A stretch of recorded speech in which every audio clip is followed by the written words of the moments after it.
असं आहे की राज्य सरकारची एक गोष्ट अतिशय गंभीर आमच्या दृष्टीने लोकांच्या दृष्टीने महाराष्ट्राच्या काही जिल्ह्यामध्ये दुष्काळी स्थिती आहे. त्याच्यामध्ये सातारा जिल्ह्याचा सुद्धा मोठा भाग येतो. पिण्याचं पाणी, जनावरांचा चारा आणि हाताला काम या तिन्ही गोष्टी महत्त्वाच्या. आत्तापर्यंत पूर्वीचं गव्हर्नमेंट असताना अशी स्थिती निर्माण झाल्याच्या नंतर शासनाची सगळी शक्ती कामाला लावली. मी केंद्रात असताना सुद्धा अशी स्थिती आल्याच्या नंतर सौन जिल्ह्याचा दौरा करून जे काही करता येईल ते केलं. आज त्याची अत्यंत गरज आहे.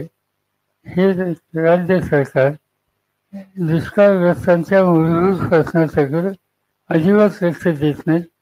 ही अशी स्थिती जर राहिली तर त्यासाठी एका विशिष्ट पद्धतीची काळजी घेऊन संघर्षाची भूमिका घ्यावी लागेल. त्याचा आम्ही विचार करतो. तर त्या सरकारने केली, आमचं सरकार असताना केली. ह्या पॉलिसी कराव्यात.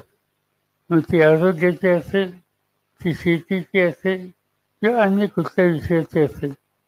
तर त्या ठिकाणी केजरीवालच्या सरकारने राज्याची मद्य निर्मिती, त्याचा वापर, किती वयाच्या मुलांना परवानगी द्यावी, शाळा कॉलेजपासून किती अंतर ठेवावं, धार्मिक स्थळं आहेत त्यापासून किती दूर ठेवावं, या सगळ्या गोष्टीची आखणी हे करून ती पॉलिसी केली जाते. ती पॉलिसी केली म्हणून मुख्यमंत्र्यांना अटक करायची. त्यांचे 2 मंत्री ऑलरेडी जेलमध्ये. म्हणजे हुकुमशाही याचा अर्थ दुसरा काय? झारखंडचा आदिवासी मुख्यमंत्री गेले 3 महिने जेलमध्ये आदिवासी समाजात.